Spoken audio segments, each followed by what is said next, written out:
Dr. Louis Perron, welcome to my show. You're a political consultant, a political scientist, now an author, a TEDx speaker, and you help politicians, candidates get elected to local and higher office across the globe.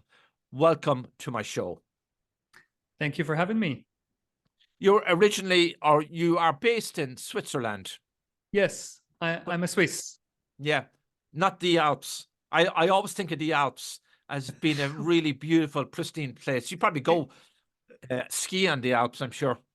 It is very beautiful, but I'm living in Zurich. But in my spare time, go to Davos, for example. Well, Switzerland's a fascinating place. Has a great history and a center of global finance. So I'm going to ask you, just to get our conversation opened up here. We have a very hot election coming up in November in America between the Incumbent, which is the title of a new book you have out, not the full title, but we'll get to that later, and the likely challenger, we believe, will be the former president, who is still known as president at formal occasions, Donald Trump. How do you handicap that election? Because you look at all the polling numbers, you talk to a lot of very influential people and ordinary people. You must be fascinated by what's going on. Oh, yes, I am. I mean, US presidential elections are to politics what I guess the World Series or the World Cup is to sports. It's just the biggest, most professional, most expensive fight. And we've had really a series of presidential elections that were really awfully close. So that makes it even more interesting. Now, in this case, we have an incumbent.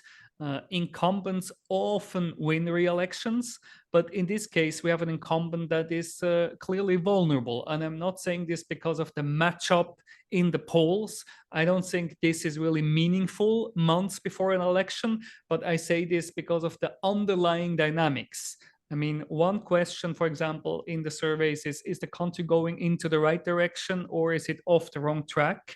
Are people satisfied with the job Joe Biden is doing, or are they rather dissatisfied?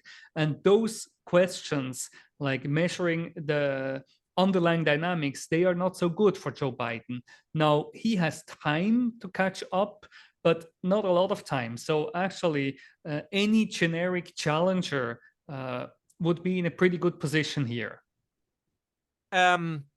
Yeah, it's still early in the election, but the polling numbers for Biden in terms of his popularity is at an historic low compared to previous presidents.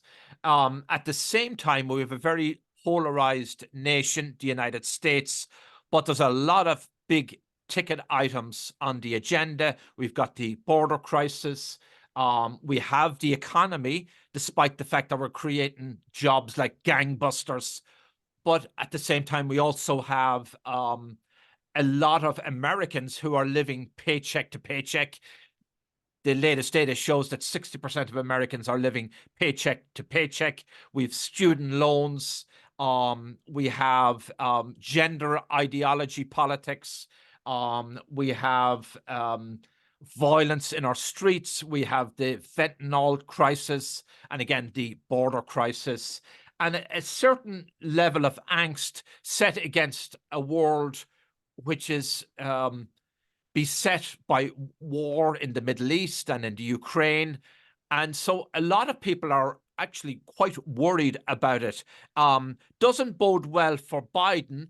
On the other hand, there are lots of Americans who do not want to see Donald Trump re-elected.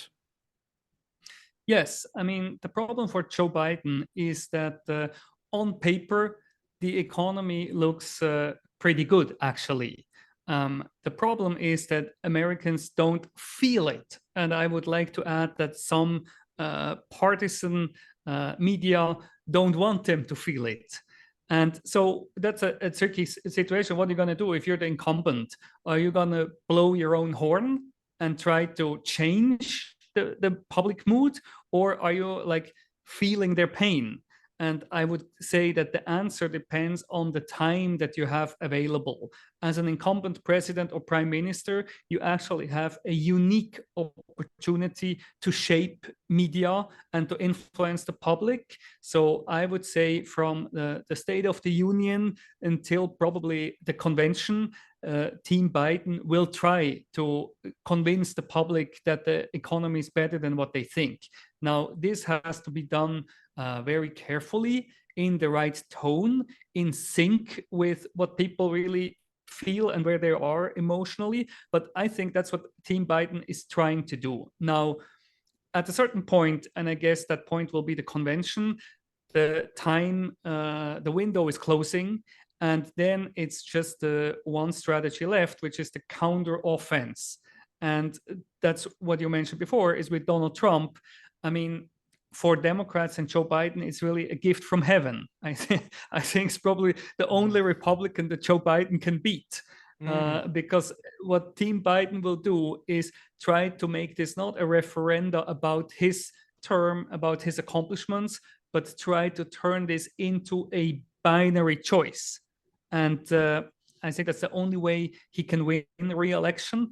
And in that sense, it's very noteworthy to me that he's on purpose trying to run against Trump and MAGA Republicans. When we look at the Biden and Trump election campaign, and again, it looks like Trump is going to be nominated as the candidate, unless Nikki Haley picks up some ground. We could talk about that, what's positive, negative about our campaign. But this campaign brings up a lot of what you discuss in your writings, in your new book, and what you do as a consultant. Surveys, polling, social media, campaign funding, messaging, strategy, how you use the media. What's your take on all of that? If you look at Trump and how he uses social media, he can fund his own campaign and his messaging versus Joe Biden's. Anything interesting emerge? Well, Donald Trump is a classic example of your biggest strengths is your biggest weakness. So in politics, that's often the case. So in that sense, Trump is not new, but it's just a really an extreme case of it, where I think he brings in people into the political process, and especially the Republican arena, that otherwise would not vote Republican, that are very enthusiastic, that would swim to Europe with him. But the problem is they can all only vote once. And what makes him strong and appealing with his base is also what tremendously hurts him with swing voters. And so that's where I think, if I were to advise him in a very hypothetical situation, I would tell him that he also needs to reinvent himself a bit, because public opinion has changed since 2016 when he last won. His opponent is different from 2016.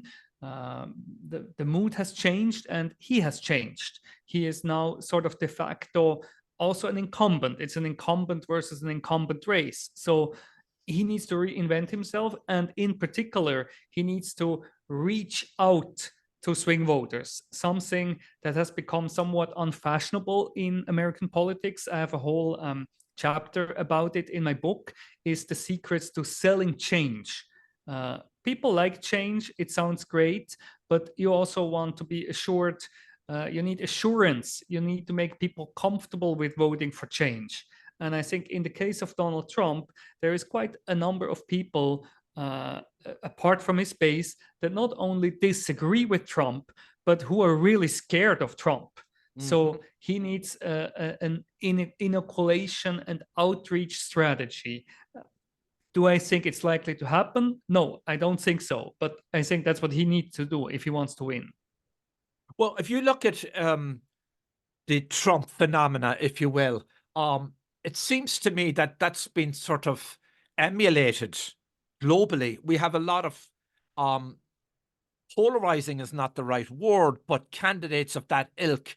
We saw in Latin America the election of Milei, libertarian economist who is setting out to turn the Argentine economy around with runaway inflation and just, problems that have been going on there for decades. We see the emergence of very strong candidates in Europe. And at the same time, we have a very ideologically divided population. Especially Trump is guaranteed votes from those who are pro-family values, pro-life, let's say, pro-free enterprise, who want the border closed, whereas Biden, on the other hand, is guaranteed a certain cluster of votes who would be more liberal on a lot of those issues, and very open-minded on a lot of the economic issues. Are we in a new era as far as all of that goes? Have you seen anything like this historically? Is there any period in history this compares to? I often think maybe the 1930s. Well, history repeats itself, but it doesn't. So, I mean, let me put it this way. I think the environment in which campaigns take place, the media environment, the tools available, certainly the media environment, the way we absorb information has dramatically changed. I think some of the strategic fundamentals of campaigns have not. And I mean, Trump is a very good example. And I think you're right, it has been emulated around the world. And one factor here is that public opinion has become more volatile. People are increasingly cynical. And I think that's really, I mean, I've known that for a long time working in developing countries. It's now the exact same thing in the Western world. People are very frustrated and cynical about all politicians. And I think that's why they are more willing to take a risk. And that's why there are more upset elections. I mean, if you look somebody like Argentina, yes, people are willing to take a risk because things are so bad. So why not take a chance? No, and you're running out of options. So it's the last option standing. And I think that happens in many countries.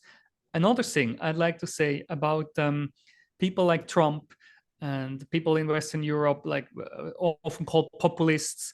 The problem, I think, with the establishment politicians and the mainstream media, the big mistake that they make is to ignore that often those candidates actually have a point.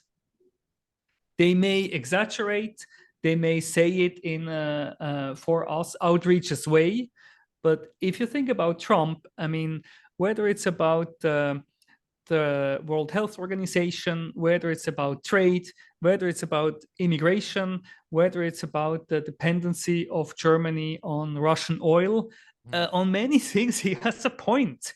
You know, and I think the media and the opposition is taking a dramatic shortcut here by just being outraged alone and not addressing the point. I'm fascinated. I want to move on from Trump and Biden, but I bring it up because it kind of puts into a lot of what you wrote about in your new book, Beat the Incumbent.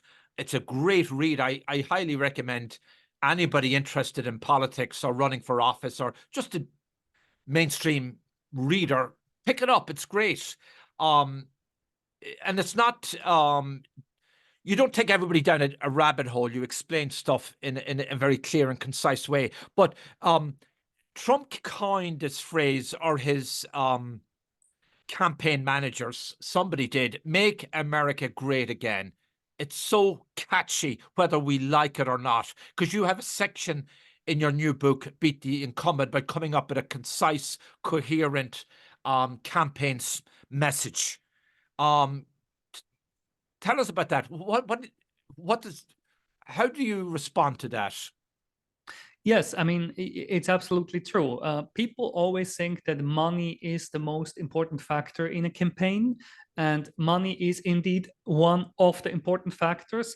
I tend to think, though, that it's overestimated. And I think the importance of a clear coherent, catchy message that is in sync with public demand is much underestimated.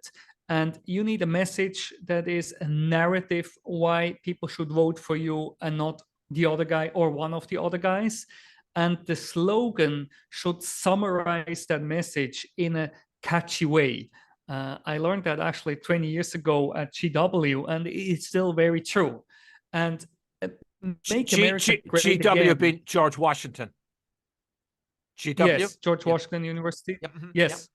And I mean, for Make America Great Again, what is really the important thing in the slogan is again.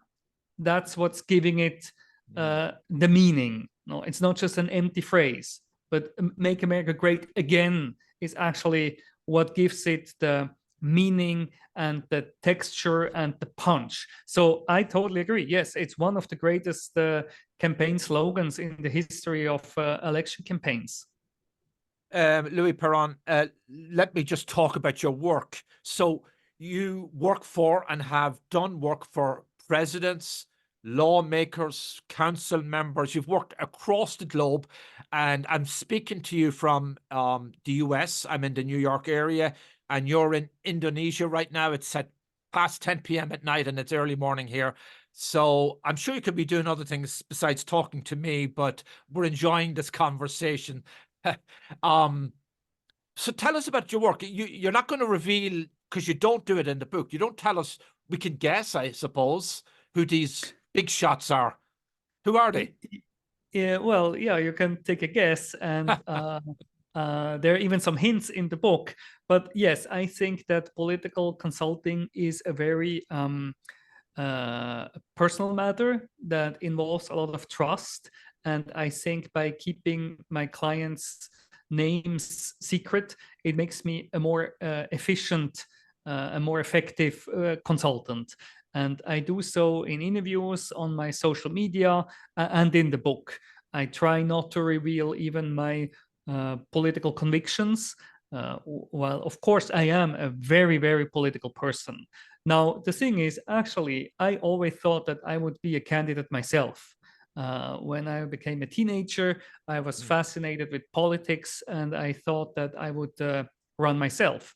Now, the problem is, as beautiful the nature in Switzerland is really boring to death for politics. I mean, I could bet none of your reader has ever read anything about politics in Switzerland, and there's a reason, because nothing ever happens, which may be really good for the country. It may serve the country really well, but I was really torn. And actually, it was in the US when I studied in GW 20 years ago, when I found out that the role behind the scenes is much more interesting and allows me to pursue my passion for politics, but live an international life and not be constantly in Switzerland and torn down to Swiss politics. And so I came back from the US with the plan to become a global consultant.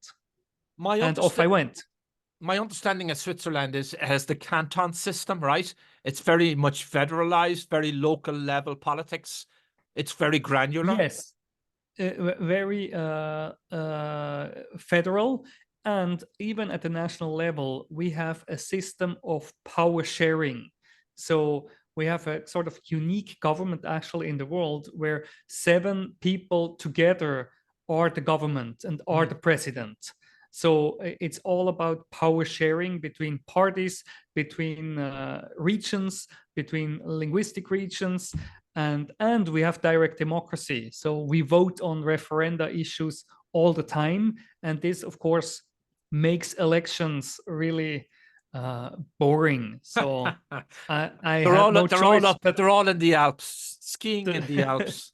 I had no choice but become an international consultant. I'm going to ask you, maybe I'll get it out of the way right away, because I want to deep a little deeper into people you've represented without revealing names. Your core values. What are your core values? Your social values? Are you a religious person? I mean, all of those things I know you leave off the table when you're doing polling and so on, but I'm sure candidates might be curious, and the public. Well, when I was a teenager, it's decades ago, I was on the left. I was actually active in a youth party from the left. Over the years, I have evolved quite a bit. I think I like to say that I know too much about politics to probably be comfortable with an easy term, left or right. Even though I guess in the US, I mean, probably I would vote for Democrats. I mean, I don't know a European who would not vote Democrat in the US. So for us, that's pretty easy. So I guess it depends where and on the situation. But of course, I have also limitations personally in my work. I mean, I would not work for candidates that are not democratic, like I don't have democratic values. And there wouldn't be any work for me. I mean, and I wouldn't want to work for somebody that I'm sure will really ruin his country. And I mean, especially in developing countries, that can really be the case. I mean, there were people who really ruined their countries. So that I don't want. And I think in a country where there is work for me, there would need to be some form of democracy, maybe not as vital and 100% as in the Western world, even though there it's not 100%, but there needs to be some form of real competition, right? Otherwise, everything I do is not relevant. But you would represent candidates on either side of the aisle, left, right, or are you picking? Yes. No, I have actually worked for people on the left and on the right. I also tried to write a book in a way that is really applicable for challengers both from the left and the right. So for me personally, it would depend on the person. Yeah. So your first client ran for city council where, and where was that? Well, it was in parallel. I mean, I started in Switzerland. When I came back from the US, and then pretty soon ventured into work in Southeast Asia. I see. And your latest accomplishment was winning a presidential election where? In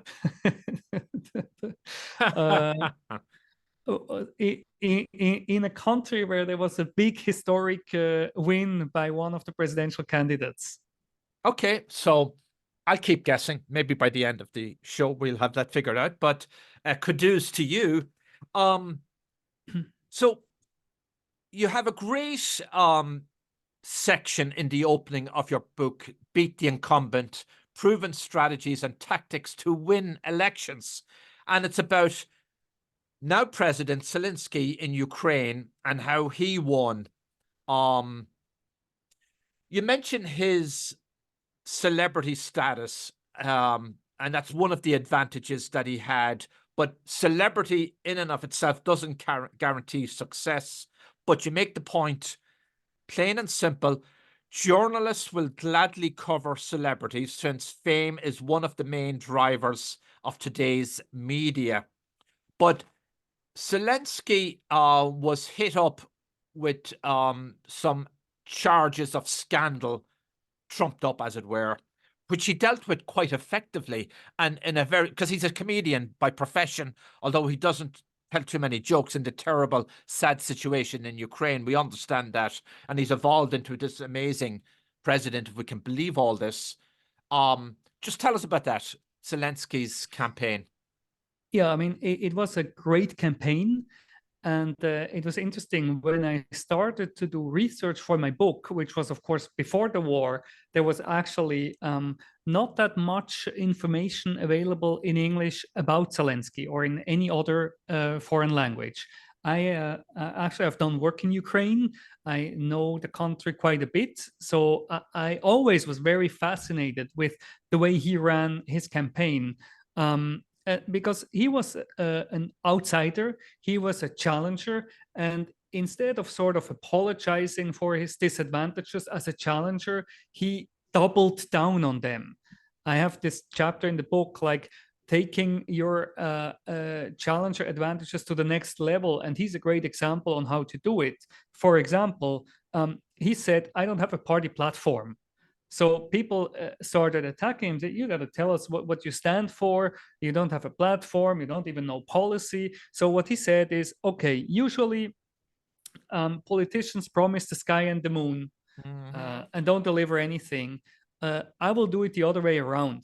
You tell me what you want me to do, and I'll try to deliver. And actually, people really started to make suggestions for his program, quote unquote.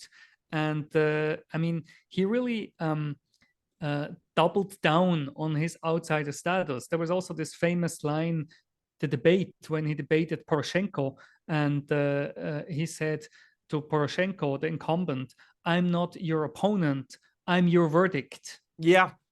I mean, he was... it was a great line. It was a great line. A great line from a great communicator.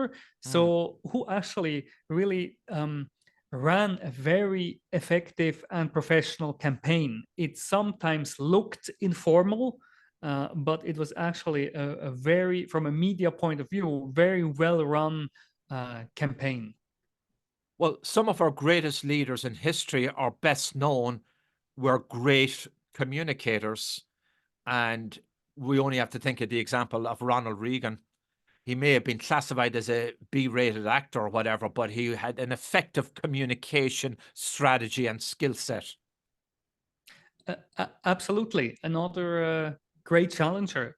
And I mean, also, he's an example, a bit more traditional route, but was a governor and won re-election as governor. And I think that often makes very good challengers. He has also lost a campaign in 76, actually, which may be the most similar to the one we're having now with Haley and Trump, because Reagan was against of course, an incumbent president at the time, a Republican, and lost the nomination.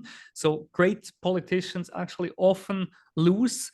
They often lose a race early in their career and learn a lot from losing. I mean, you learn from winning, but you also learn from losing. And I guess it makes them more humble, and they adjust and then win the next time around.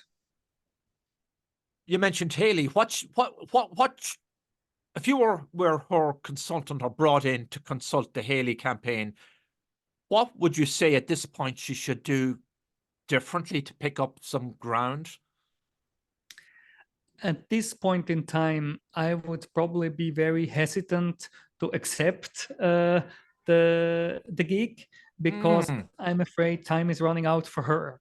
I mean, the sort of campaign that she was running should have started much, much earlier. I mean, she was so hesitant to take on Trump, sort of wasting a lot of time tiptoeing around him. And I think if you're running a challenger campaign like she was actually, you need time. I mean, successful challengers, they need time to overcome their disadvantages. So, and the Republican Party traditionally is not very open for challengers. It's usually, I mean, I can't think of any example actually where it was not the guy who was ahead at the beginning of the election year who ended up winning the nomination. So she would have needed much more time to change the soul of the Republican Party.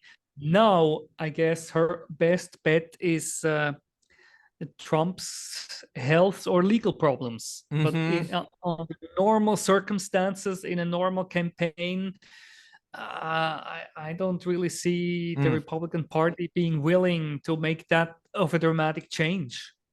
If I had I don't see what new information she could give Trump voters that would make them change their mind. If I had one observation about Haley, or maybe two, her policy platform is fascinating. It's quite interesting, and she's great on detail. She's really well prepared in debates, but she strikes me as being very uptight as a politician, and maybe takes herself too seriously, and doesn't have a strong likability factor with some voters.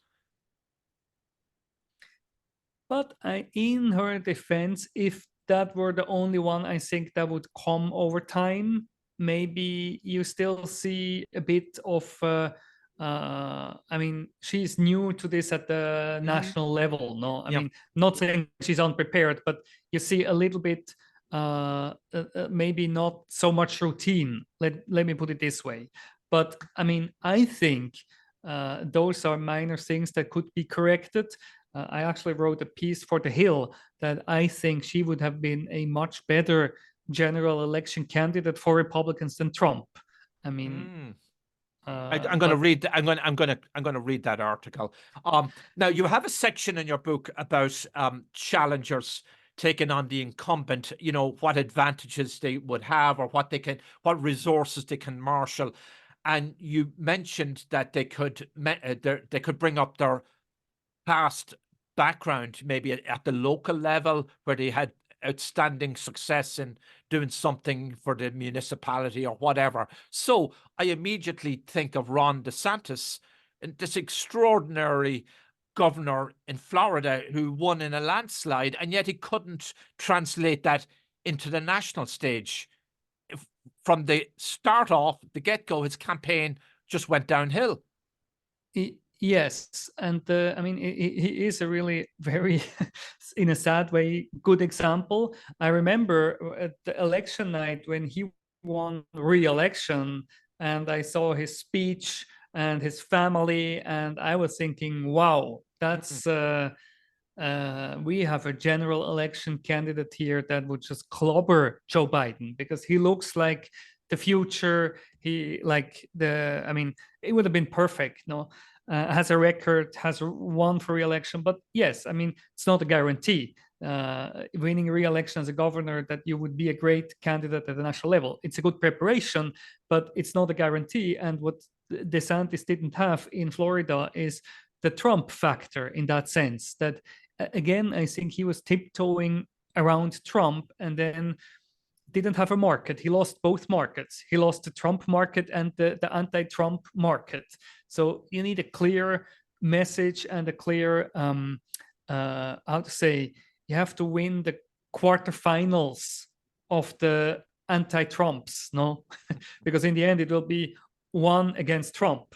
So he didn't have a market to play to. He tried to please all and then had nobody. I mean, it's a dramatic case, but I guess it happens. Louis Perron, you say in your book, Beat the Incumbent, why people run for office. Uh, is this a bit cynical of you? Power, ego, money. That's it?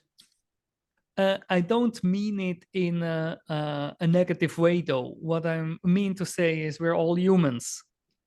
And I think even people who care strongly about issues, and there are people, they need power because otherwise it's just pretending, and that's Mm. even worse. So I think even if you care about issues, and I think many do, then you need power to affect change. No, actually, there is this line I quote also from Tony Blair, who said, when you're in the opposition, you you say, what am I going to say tomorrow? When you govern, you think, what am I going to do tomorrow? Hmm. So sometimes people in the opposition become so pleased just by talking and lose the real appetite for power, and that might be more honorable but not better because you cannot affect change. And actually I'm trying to um, correct that impression of the Machiavellian a little bit in the end of the book. I Hmm. mean, I do think that that it matters who we vote for, and that while maybe you cannot there are limitations to what good things you can do in office, but certainly getting the wrong people out of office can prevent a lot of damage from happening. That one, even after decades in politics, I'm still 100% sure about.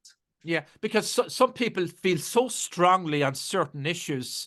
Um, with the gender wars and gender um, identity politics and so on, pro-life politics, that might be their catch-all reason for running for office, or they want to just get rid of an incumbent who's so corrupt and stinks to the high heavens, by this candidate's thinking that I'm going to run anyway. I'm just doing it for the greater good. But then that goes to your point that they need power, obviously. Yes, and I mean, it's okay to be passionate about issues and politics and people, but I do think the polarization has gotten a bit out of control and is not so good for democracy and good for our countries. I mean, I feel people now are willing to sacrifice so much of our core values. I mean, just to destroy the opponent, that I think it's going too far.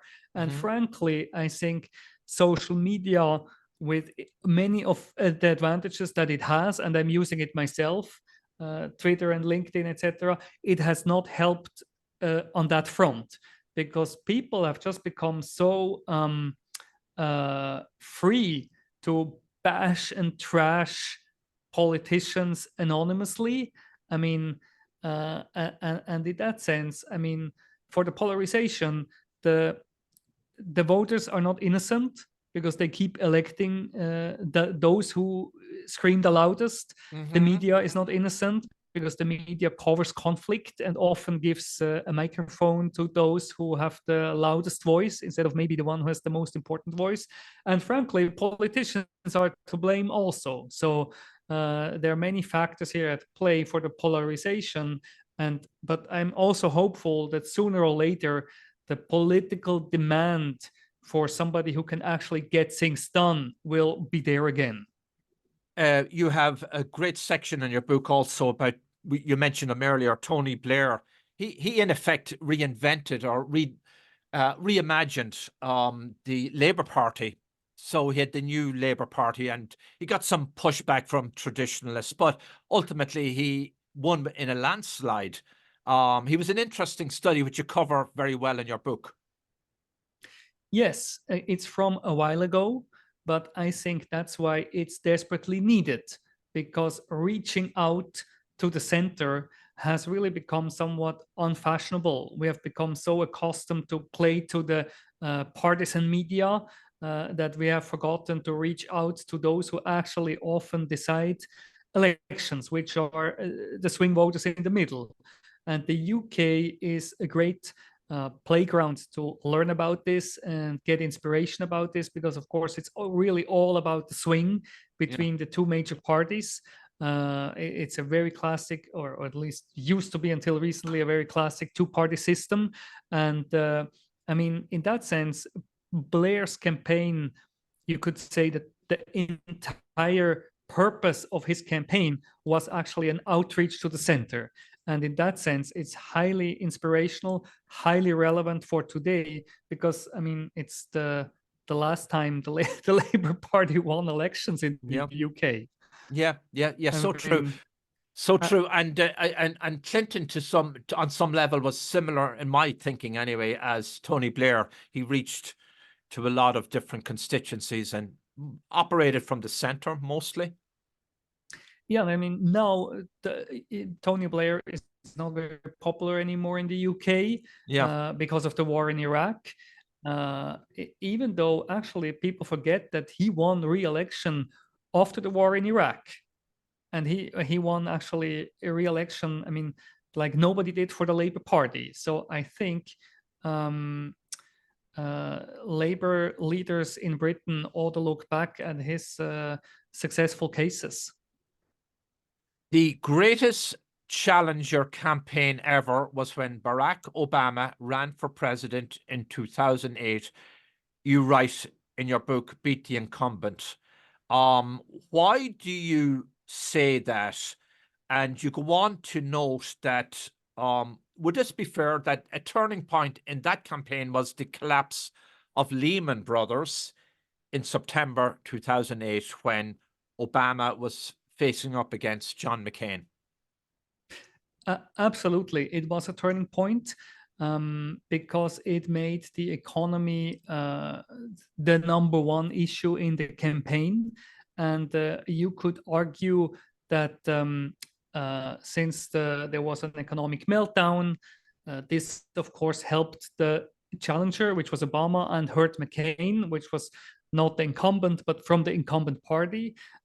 I would like to argue, though, with this, that the fact that it helped Obama so much was not a law of nature or automatic, but also dependent on how he and his team handled the crisis, because I think he came across as settled, as very serious, as somebody, despite actually having little experience, you would trust to manage such a crisis.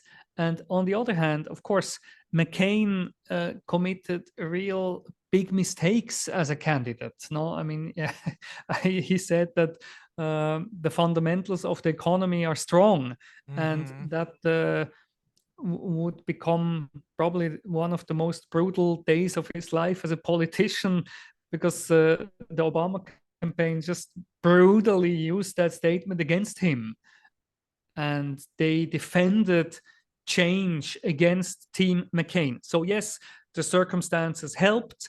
Of course, Obama was a great messenger. He was a great politician, a great communicator. But the way the campaign handled it, the technical things, are not to be neglected. And that's why I devote an entire chapter to the campaign in the book. I'd like to talk about the nuts and bolts, the meat and potatoes, the mechanics, if you will, of winning or running for office, because you devote a section in your book to all of that too. Polling, social media, it's a big part of what you do. And you say the bigger the sample size in polling, the smaller the margin of error. I guess that's nobody would dispute that. You need a minimum of 600 respondents, and you engage what's known as qualitative opinion research, focus group discussions, as it were. How does that work? Tell us about it. I'm using market research, so surveys and focus groups, not to predict who is winning, but to guide a politician and a campaign, so that with respect to their message and their targeting, they can make informed decisions. Now, in the US, I think the polling market is quite screwed up. Actually, every election, especially when Trump is on the ballot, they're always wrong, and quite considerably. And I think the problem is that people really try to weigh raw data and always claim to have better algorithms on how they weigh the raw data.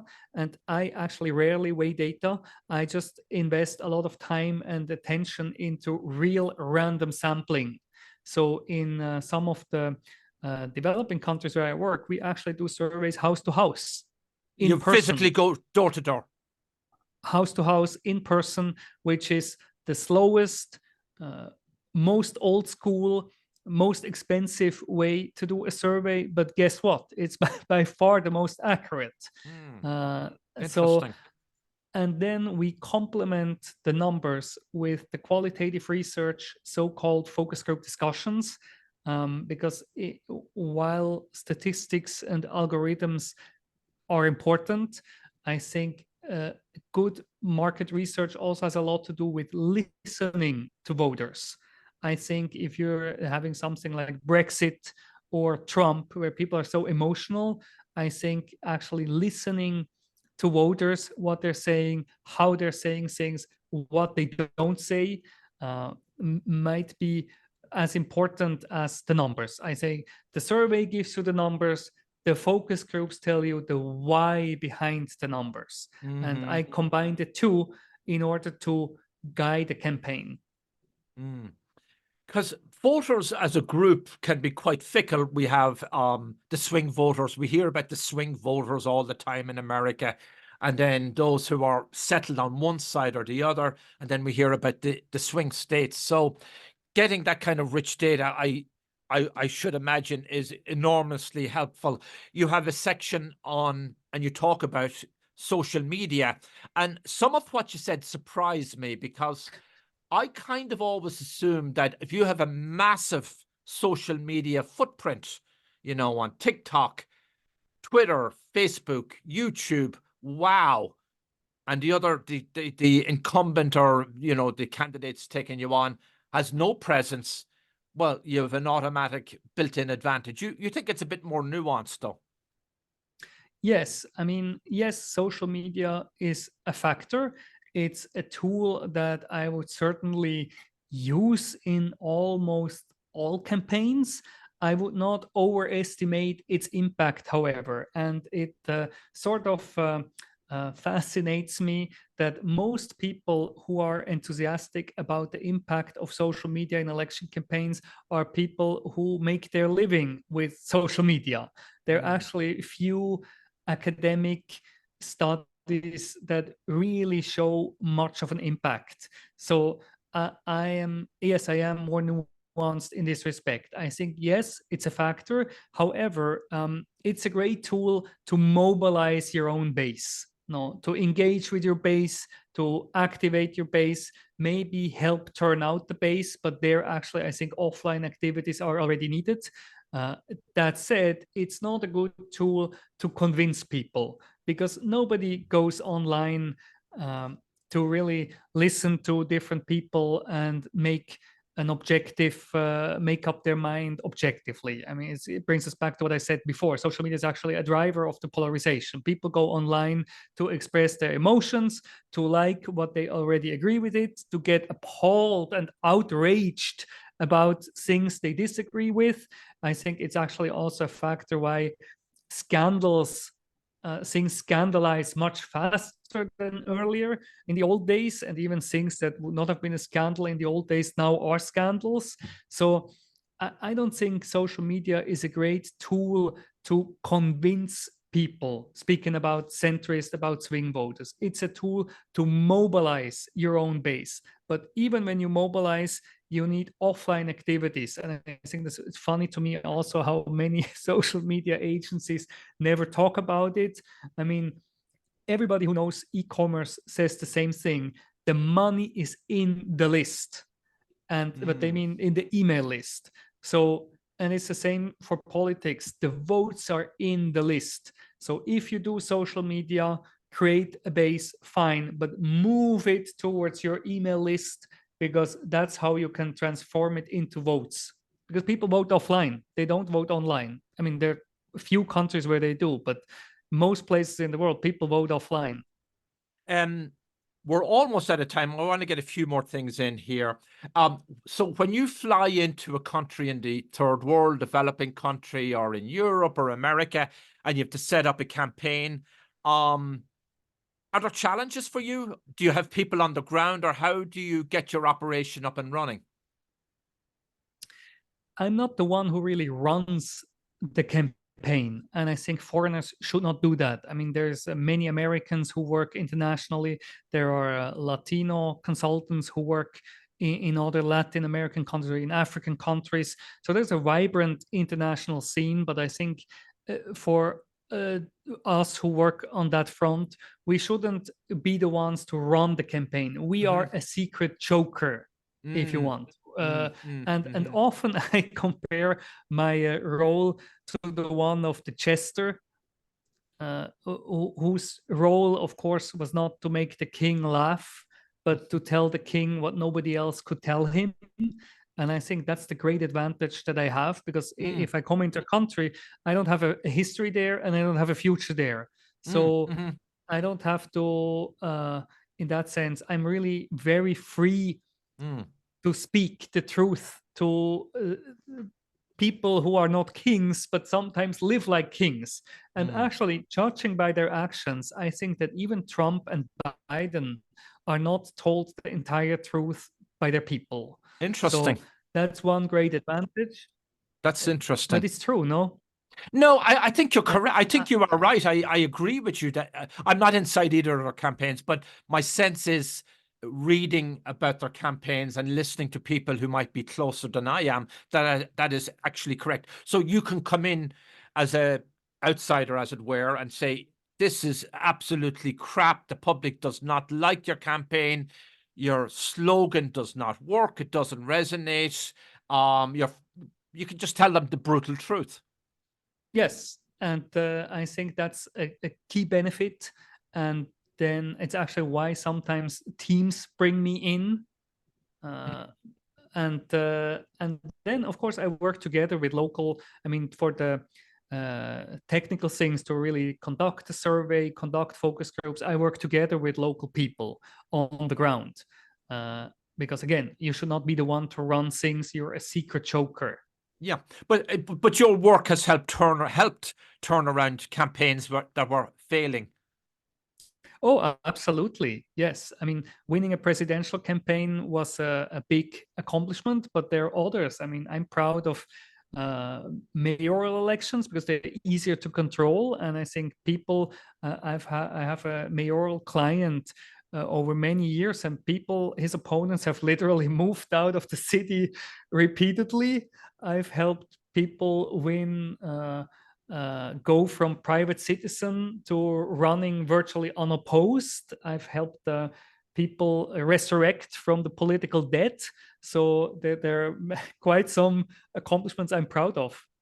There's so much we could cover. We really don't have time, but you even have a section on dealing with scandals. And we mentioned Zelensky, obviously, but that was in your research and an historical analysis. But there are ways to rebuff scandals. And I urge readers to pick up your book, Beat the Incumbent. Have to ask you about mainstream media.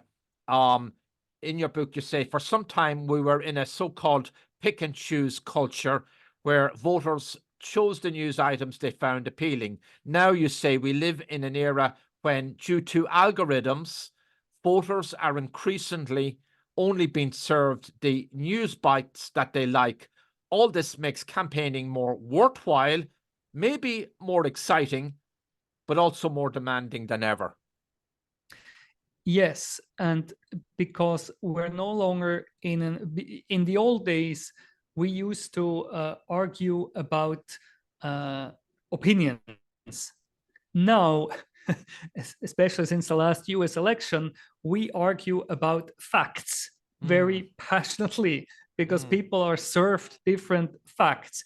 And I think that makes democracy really challenging. I mean, because we need a common set of facts to function as a democracy. Otherwise, it gets really difficult. And there are other challenges coming along the road. We can now make deep fakes of people, even of dead people. We can With create AI, videos. with AI.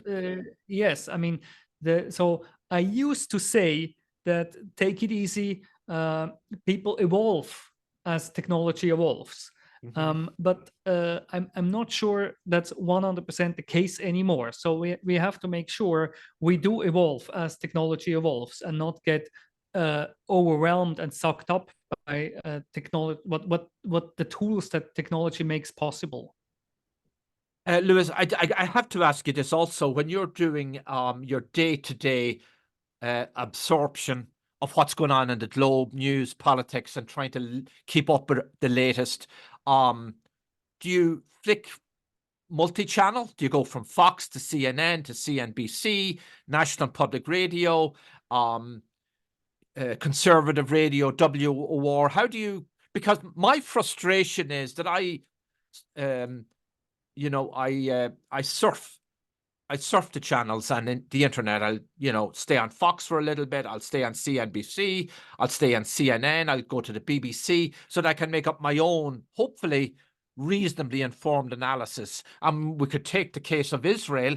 One network you could regard as being on Israel's side. Another network would be very anti-Israel, but just this massive bias. And it's really frustrating trying to get a handle on things. Yes, I do, however, try to force myself to listen to pieces and read things that I disagree with, at least at the beginning, because if you want to be an effective spin doctor or consultant, you need to leave the bubble. You have to see your own weaknesses.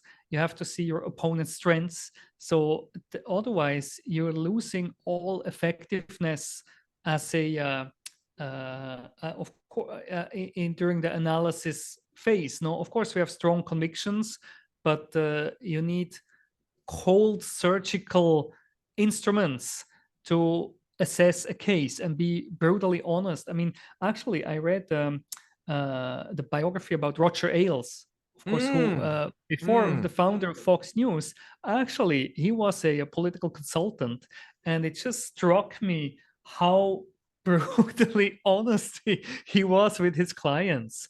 And I think it's really something not to be forgotten. And yes, I mean, I read a whole variety of things. I read less Swiss newspapers. I find them a bit boring, but I read international stuff. Like I use Twitter and then go from there to various links that I find interesting. I also like to listen to the source. I like to listen to a campaign speech. I like to read campaign speeches. I like to watch campaign ads. Sometimes I don't need a summary about it. I just need the raw material. I enjoy those. Call me a nerd, but I really enjoy to read political speeches. Right now you're in Indonesia, presumably working on a campaign or meeting with clients? Or working out of here for somebody else, or waiting for a connecting flight. But nice try, John. Well, I am a reporter by trade. So what does your agenda look like over the next 3-4 months? Where will your travels take you? Hopefully not too much travel, because I as I get older, actually like to enjoy time in Switzerland again.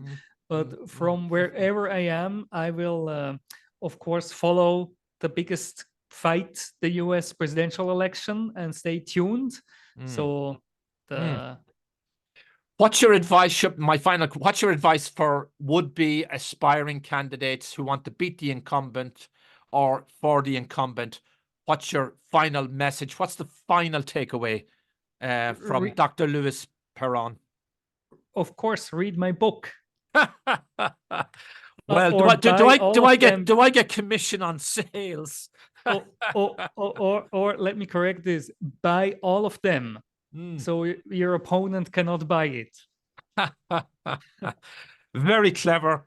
A great way to finish. And I look forward to catching up with you again, maybe after the general election in the US, to get your take on where it went right or wrong for each candidate. And until then, Dr. Louis Perron, thank you for being my guest on Dig Life Deep. Thank you for having me.